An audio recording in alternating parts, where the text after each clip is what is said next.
Hello, everybody, and welcome to South of King's Landing, the Explosion Network's Game of Thrones after show. I'm joined today by the illustrious Jack Cruz. Plat plat. And today we're talking about the latest episode of Game of Thrones, The Queen's Justice, episode 3. So let's just get your overall thoughts, Jack. What did you think of the episode? I liked it. It's probably my favourite episode so far. I thought episode 1 was good, but just was like a setup episode. Yep. I thought episode 2 was fine. Nothing really happened again until like the final scene, and even that final scene was pretty disappointing as far as that battle on the boats or whatever with the Ironborn, obviously. But this episode was cool. Again, not a great deal happened. There was some battles, but there was some twists with those battles that I did not see coming at all, yep. and went really well. And a couple of characters sort of getting a bit more screen time that I'm starting to really enjoy their presence. So I liked it. So far, the best episode of the season for sure. Yeah, I agree. There was some really good acting in this episode. I mean, some of those scenes were really top notch. So Fantastic, yeah.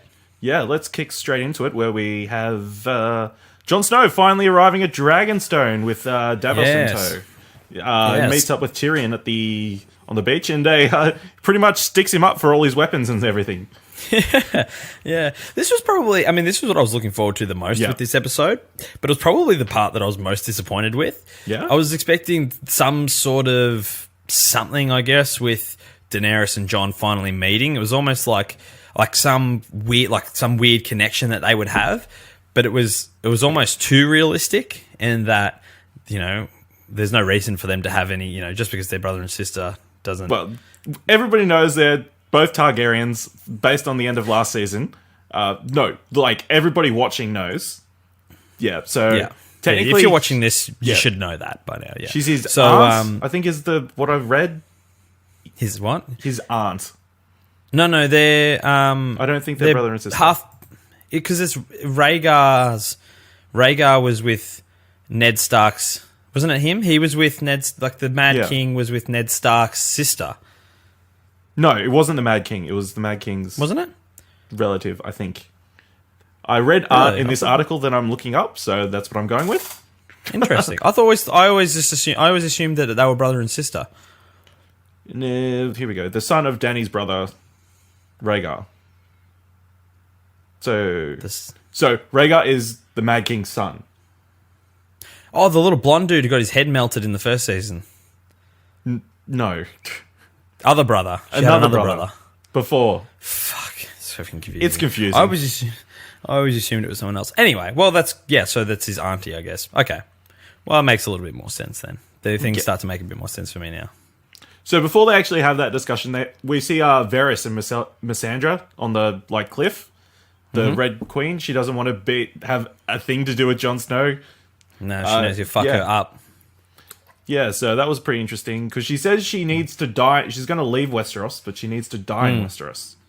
So yeah, so with those the whatever you call them, the red priests and that, I think their whole thing is that they can see everything. Yeah, and they know everything that sort of happens. They're a bit like Bran has become now, or they can see into the future and that kind of thing. And she she dropped a little bit of a bomb on Varys. On Varys when she left when she sort of said that line about I have to die here just like you. Yeah. And whether she said that just to sort of fuck with him or fuck with him, or she really meant something. You could say that it affected him. It was a nice little moment. So then we get to the main event. We finally see Dany and Jon Snow in the same room, where Missandei gives her this huge, big introduction, and he gets called the King of the North, and that's it. Yeah. This is Jon Snow. He's the King of the North. Yeah, it was. It was. I liked that sort of the contrast between the whole grandiose introduction and then the this is Jon Snow. He's King of the North. Yeah, the man of the people. It was sort of yeah, exactly right. Yeah, it was more of a humble sort of thing.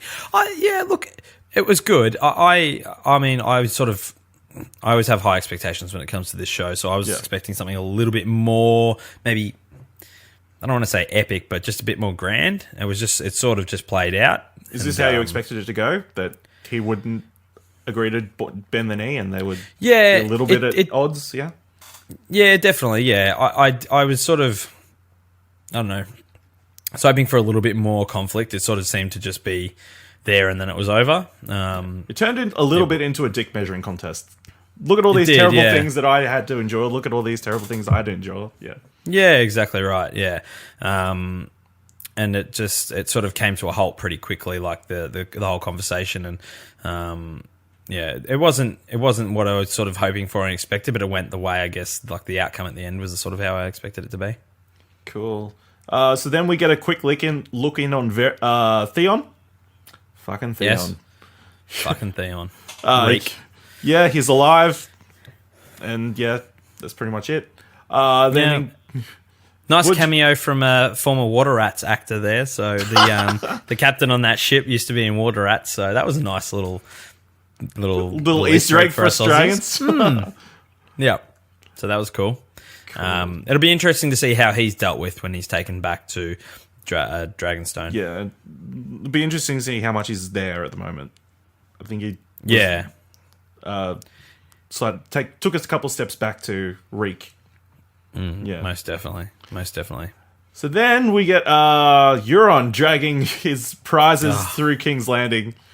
Now, this is what I was talking about when I said that we're getting some characters that are getting some more screen time, and I'm loving them even more and more. He's quickly becoming one of my favorite characters in this show. He's like dastardly, and he's just like, I don't know, he's just got this like, you want to like hate him, but he's just so entertaining. Yeah, he is. He's really entertaining. He's got a great sort of demeanor about him. He's not your typical Game of Thrones villain. He's a real sort of suave kind of like larrikin almost. Yeah. Which I'm really enjoying, and his banter with his banter with Jamie is top notch. Oh, it's great. It's great. And even like, he comes into the when he drops off the prisoners or whatever to Cersei. Yeah, he finally he gets what he's sort of, she says you'll get what you want in that he'll marry. We'll see. Yeah, well, that she'll marry him after the war. Yeah. Well, you know what they say, a Lannister always pays their debts. So, that's true. It was that's if he survives. That's what I'm thinking. I think her plan is she's going to kill him before the war ends. Well, I don't think it'll be her. I think it'll be Jamie that'll kill him. So you I feel like there's going to be push him over the edge. Euron's going to push him over the edge, and he's just going to I think so. Stab him in the back. I think he's going to. Yeah, exactly. I think there's going to be they're sort of building to that there's that tension there, and he's getting up in his face and he's talking to him, a finger in the bum kind of little remark that he made. That was a hell of a line. just shit stirring him. So I think it'll get to a point where they'll have it out. It sort of seems to be building towards that. But I love him as a character. I hope they don't kill him too quickly because he's great. Like when he's on screen, he really commands the attention, and that larrikin nature is sort of, he's endearing as much as he's a bad guy, but you kind of want to root for him. He's got that sort of, that Jack Sparrow kind of demeanor. Yeah, that's maybe who he's reminding me of, Jack Sparrow. That sort of, but more of a dick. Yeah, exactly. Yeah, yeah. But no, he's fantastic. So I hope we get more and more of him as the seasons go on, and I like the way that they've handled him because he was last season. He was not this type of character. He was more of that sort of brooding, real sort of barbarian type rah rah rah sort of character. Whereas this one, he's got that. They seem to have almost sort of imagined him into the season. Sort of, I think, giving him some actual character. Which is he's probably great. The best newish character that we've had still around. Yep. Yeah. Yep, for sure. Absolutely. Most definitely. Cool. So then we get Cersei with her prisoners in the dungeon. I mean, this scene, fucking hell. This was an intense scene, wasn't it? Yeah. It was hard to watch. It was a real emotional scene. You didn't have any feelings for the Sand Snakes before though, so not before this, no. But I did like that. so obviously the scene plays out, but the moment that got me was like right at the end when they tried to like get to each other. Yeah. And that feeling of like, do you know what it reminded me? It reminded me of like the Saw movies, like when, like right at the end when, you know, like at the end of every Saw movie, they're like, you get to the end and you like that little twist comes right at the end and you realize, fuck, oh, that character that it's about to close on is fucked. It's like, that's how it sort of made me feel. It's like they like realized that they're fucked and then they went to like embrace and they couldn't, like that feeling of, I don't know what the word is, but, you know, futility of that. Like, you know, they're trying to get to each other. They're trying to embrace that. You know, she wants to hold her daughter, but they can't. She's going to have to sit there and watch her die. Cersei really rubbed it in. I mean, she said she's going to keep her there. She's going to force feed her. She's going to, she wants the torches on so she doesn't miss a thing. She's going to let her rot in there, watch her daughter rot away. I mean, it's a really powerful scene. Really powerful. It's kind of fitting that she decided to poison her in that way. I mean, yeah, it was. Yeah, when and you knew as soon as, and like, I'm almost at the point now where I feel like I might need to, when I start watching these episodes, not watch the before. Okay, yeah. Yeah, like, you know, like the previously how they recap things that happen in other seasons, because it almost spoils it a little bit for you, and almost like you've almost got to watch it after you've watched the episode, and it'll help you sort of go, oh, okay, in case you miss something, because it was almost like, you know, once she's like, I'm not going to, you know, she's like, I'm not going to use the mountain or whatever. Also, Gregor, that's what I thought was going to happen. I thought they were going to get the same treatment as the nun from last season. But when she was like, I'm not going to use him, I sort of thought, oh, she's going to, I felt like that was how it was going to go. And then she obviously kissed her and that. So, definitely a good scene. Really emotional scene. Pretty intense as well. I was like uncomfortable watching it. It was still acting all around in that scene. No, it was fantastic. Cool. Fantastic. So then we go back to Cersei. Yeah, she is. I mean, she said she wanted to crack her head open. I mean, that would have been equally as dark and despicable. Hell hath no fury. You know what they say. Yep. So then we go back to Dragonstone, I'm pretty sure, where we have a scene between Tyrion and Jon. They pretty much just talk about brooding and how that meeting didn't go as planned. Yeah, they have a cool dynamic. They have a very I cool like dynamic. those two together. Yeah, I like those two together. You know, like Tyrion's like one of those characters that you can't help but like, he's almost too good. Like, as you know, as with all these negatives, and him and Jon sort of go really well together. I think they make a good team on screen as well. So it was a nice little scene. Just sort of gave them a little bit more of a a bit of screen time together and that kind. He gave him some. Well, he said he was going to help him. Like, you know, he said, "How can I help you?" kind of thing. So that sort of led to the next part with them. But I don't know if you have much else to say about that scene. It was sort of pretty just awesome seeing the two together. Yeah, It's definitely, always fun. definitely. I think I skipped over the Cersei had a meeting with the guy from the Iron Bank. That was a pretty interesting scene. I mean, definitely. It was built. Yeah, it brings the economics of the war into it as well. I mean, and it played it into what was going to play out at the end of the episode as well. Yeah, exactly. Sort of and that was sort of for sure. And that was where the twist came in at the end that I didn't see sort of coming. Where, you know, he comes in and then she's like, and at this point it's almost like, everything, like the walls are slowly closing in on Cersei. She's surrounded. All her enemies are all around her. And now the bank's here to like foreclose kind of thing, the kingdom. So it was almost like this is the last sort of straw. But she was so, like, when it left, so that was the scene that led into Jon and Tyrion. Yeah. And I remember when that scene finished, she's like, I promise you, before you leave here, like, I'll pay my debt. Lannister always pays their debts. And I almost thought that's a weird, like, that's going to be a weird plot hole, because how's she going to do that in like such a short amount of time? Like, that doesn't make any sense. And obviously it's explained. She pulls it off later in the episode. Okay, then we go back to Tyrion talking to Dany about everything, explaining about the dragon glass, and they also, the other one point that he skipped over, I think, we skipped over, was they talked about him being stabbed in the heart, and they just sort of didn't want to play that up.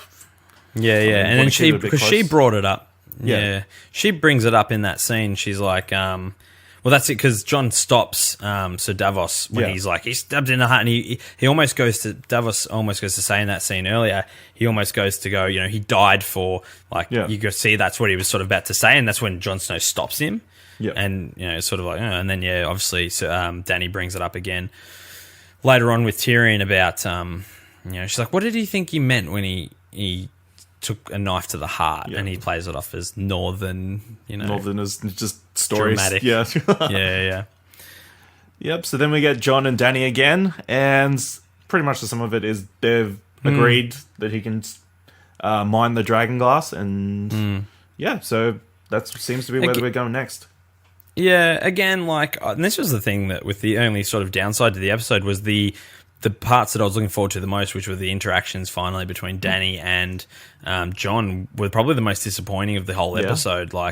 And I don't want to harp on it. I've said I'm not the biggest fan of Dany to start with, but I always find her scenes to be a bit just. It's always the same. Like she's always the queen of the dragons and the chain breaker and blah blah blah. Yeah, I've read online somewhere that there seems to be two Dannys. There's the bitch Dany who just has her way and there's no compromise or anything, and then there's the nice Dany who we saw in this scene, agreeing and willing to compromise and that sort of thing. So she's just not. She doesn't compel me, that character. Yeah. And even like Jon Snow, he sort of, I got nothing from him either in those scenes. Like he's normally such a powerful character in the way that he carries himself, and I just felt like he's so concerned about whether she believes that the White Walkers are actually coming or not. Yeah, that was a weird thing as well. He's like, oh, so you believe me? It's like, why do you care? She just said you can have the glass. Yeah. Like, why does that ever matter to you? Like, why does that, like, do you know what I mean? So I felt like the chemistry between them both was really weird in this episode.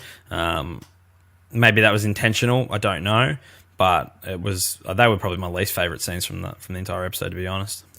All right. So then we go back up to Winterfell, where we see Sansa pretty much running the place excellently. Like really smoothly. It's like crazy how good she's in. And Now she's a natural born leader, apparently. Yeah. And then Littlefinger's getting into her ear, and she's pretty much having none of it. So he's such a little fucker, isn't he? Yeah, I don't know what Dylan sees in him. No, he's a little weasel. Like, you just want to. I was so satisfying last episode when Jon wrapped his hands around his throat and got him up against the wall and that. And then obviously this scene ends pretty heavy sort of emotion towards the end of this scene. Bran shows up unexpectedly. Because last we saw him was at the wall, so you could suddenly... Yeah, exactly. That was the first sort of episode. It was one of the first scenes where he obviously rocks up to the wall and they bring him in. And that was the other thing, like, we didn't see anything of him in episode 2. Yeah. And I was half expecting for it to be Little Stark, Arya. I was half expecting for it. It was either going to be one or the other. When they're like, you could tell the music was building and she's running through, and they're like to the front, at the gate or whatever, and she's running across. And it was going to be one or the other. It was going to be Arya, or it was going to be Bran.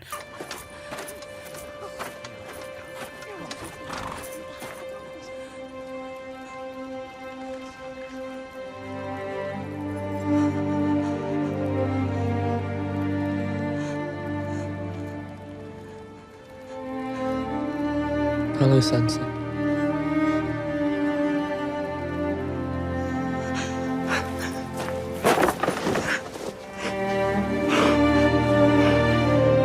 Yeah, it was emotional. Like, it was her, for everybody except Bran.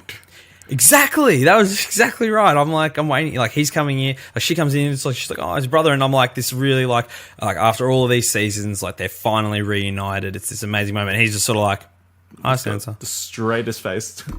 Like, come on, man. Give me something. He sort of ruined it a little bit. Yeah. Because he wasn't, like, I know he's the three-eyed raven and that, but he was, like, it seems to, he seems to have gone further down the crazy... That rabbit hole. Yeah. Which is obviously an effect of him sort of being that three-eyed raven now.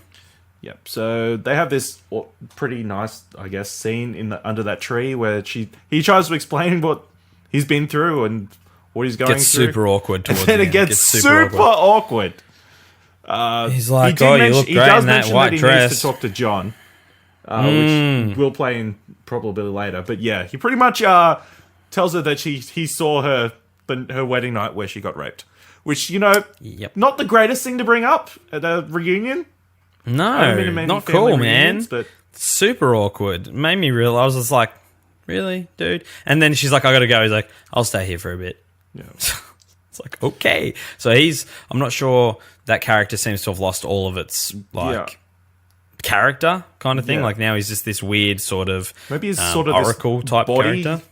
Like a vessel for the three-eyed raven. He's now the vessel for the Raven, and Bran's like no longer there. So, which is probably the way that it sort of seems. But yeah, interesting. Then we move over to the Citadel, where Jorah is free of the stone scale or whatever it's called. He's been healed miraculously over the night. Attaboy, Sam. Sam does something good. He's coming into his own, little Sam. Yeah. I thought he did really well. I like this bit of like the banter and, Jorah, obviously. They had a nice moment at the end when they shook hands and that kind of thing. And that was cool. So I guess Jorah will be off now back to Dany.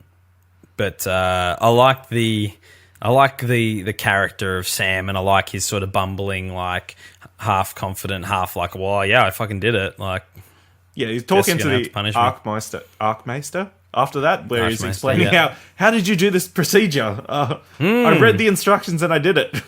yeah. He's like, I laughed out loud at that moment. He's like, how did you do it? He's like, I read the books and I followed the instructions. So that was a great moment for him. And then, they build him up and he's like, well done kind of thing. And then he thinks he's going to get rewarded and he gets basically punished for. Yeah, he builds him up like he's going to get rewarded. He went through a whole emotional roller coaster during that scene. Which was semi-disappointing. Like, I was kind of hoping for a little bit. I'm like, oh, cool, this is like, now this is You've proven yourself, Yeah, this is the point that like he gets, all right, he can sort of step up and do a little bit more and he can eventually get away from the Citadel and head back. And obviously there's going to be a flashpoint at some point in the season where things are going to happen and he's going to need to leave. Yeah. Before his training is up, I'm guessing. But I think he's probably going to get found out that he stole that book and then he's going to get expelled. It's pretty much what's probably going to happen. Yeah, definitely. Something like that will happen. So he'll either have to leave or he'll get kicked out. But I thought it was sort of funny. Like, there's a comic relief at the end where it's like, oh, now you get to fix all these scrolls and like translate them or whatever. But he didn't really. Like, there was no. Then the development was like, okay, well, now he's back to like where he was before. Like, he had a good moment, but what does it mean now? He's just still back running errands. Yeah, pretty much. And then we get to the highlight of the show, I think, where Tyrion pretty much explains how they were going to siege Castle Rock. And he explains that he made his own secret passage when he was put in charge of the sewers to so he could sneak his ladies in. Because ladies get off on sewers, I know. Right? Right, Jack? That's how you landed Sally? Yes. Yep. That's it. Yep. We met in the sewers. back when I was a Ninja Turtle. Yeah. Yeah, so pretty much the Unsullied take Castle Rock. Seemingly pretty easily. And then. So this was the big twist that came, and which I did not see coming. No. I'm like, okay, I thought it would be, I thought it would go the way it was going, and it goes away, and then they get in, and that's right. And then the battle's over, and they're like, everyone's dead, they're walking over the bodies. I'm like, cool. And I thought that's where it would end. Yeah. It's like, cool, they've taken Castle Rock. Yeah, a few of them have died, but they've got it. And they completely flipped it on its head. It was a great moment. It wasn't like, one of the epic flip on its head moments it was just a massive past surprise, seasons. Yeah, but it was a really clever sort of surprise, and then it's like, and you're sort of like, oh shit, the Iron Fleet's there, and like sinking all the Unsullied ships. Yeah, and then in the next scene, you work out where the Lannister army's actually gone. Yeah, they've gone to Highgarden to take over the Tyrell's land, which is like a really smart move because that's where all the money is. Exactly, they're the only profitable part of Westeros. Which was really cool. So. It was just smart, yeah. It's almost like, why didn't, yes, of course. Why, like like they say, the most, like the simplest answer is normally the one that's right. It's like, they're like, we've got no more money. Well, the Tyrells have got all the money. It's like, well, we'll just go steal their money. And they go there and they basically pretty easily slaughter the, because the Tyrells are not known for their fighting. They're they're farmers or dancers whatever. Yeah. Yeah. Yeah. The last scene is Jamie with Lady Tyrell. And that was Really a hell cool of a scene. That was maybe one of the best scenes we've seen on this show. I mean, Yeah. like speaking scenes. Yeah. Good dialogue. Yeah. Great dialogue. Awesome. She's been a really cool character, the whole sort of thing. The whole, she's never really been like, she's done some pretty sinister things, but she's never been like hateable. She's always like, she's almost like that mother figure who's just, she's almost the antithesis of Cersei. Yeah. When she's a mother figure who wants to really like protect her children. Yeah. Whereas Cersei's sort of just like the mother figure who's evil as fuck. Yeah. And she's just sassy as anything.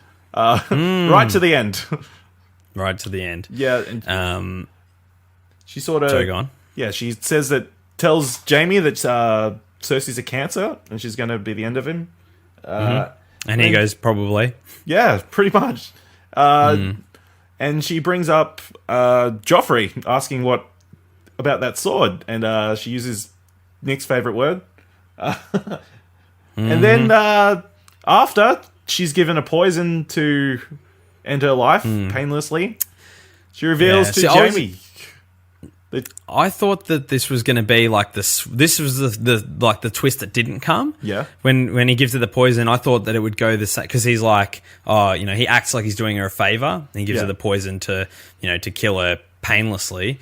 I thought it was going to be the flip and like in the same way that Cersei killed the snake daughter. Yeah.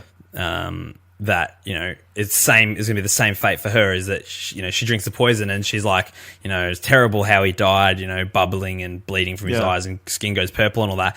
And then I expected then to be like that then to happen to her, like Cersei has done the same to her as she did to the other one, but it didn't come. No, it never came, and I'm like, they never found out. They all assumed it was Tyrion who killed Joffrey. So yeah, her last words were, "I want her to know that it was me."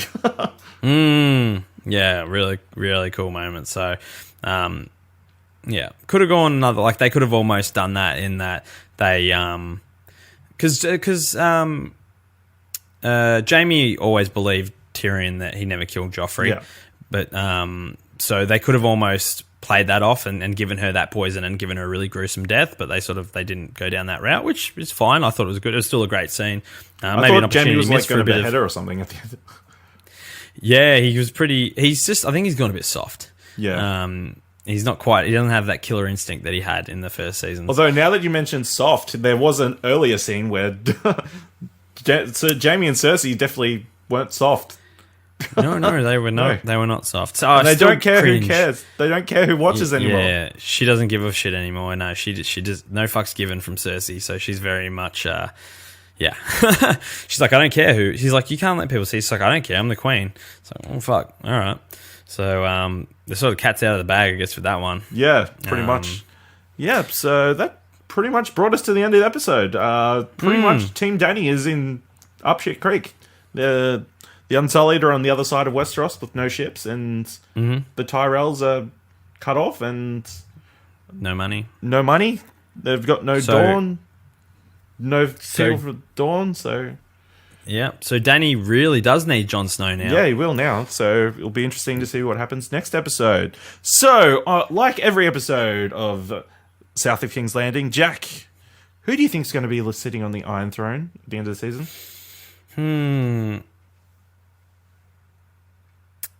Yeah, I don't see it being Dany now. Really? Yeah, I can see it. I can definitely see Cersei still being there, or even Greyjoy. Euron. Yeah, I can see him being there. It could. I don't like. I can see him also dying though. He's sort of one of those ones that I can see being finished off. But I can still see it being Cersei. I don't know. It's sort of flipped on its head now. It's not going in Dany's favour. They've got the harpoons now for the dragons. They've got no more Unsullied. It's really just her and the Dothraki and no ships. So I still think it's going to be Dany. I think this is just the we're seeing the underdogs. The old bait and switch. Yeah, Dany's the underdog now. So at the end of the season, she's going to triumphantly kill. It'll be interesting to see whether they actually win cleanly or she's just going to set dragons on everybody and kill everybody.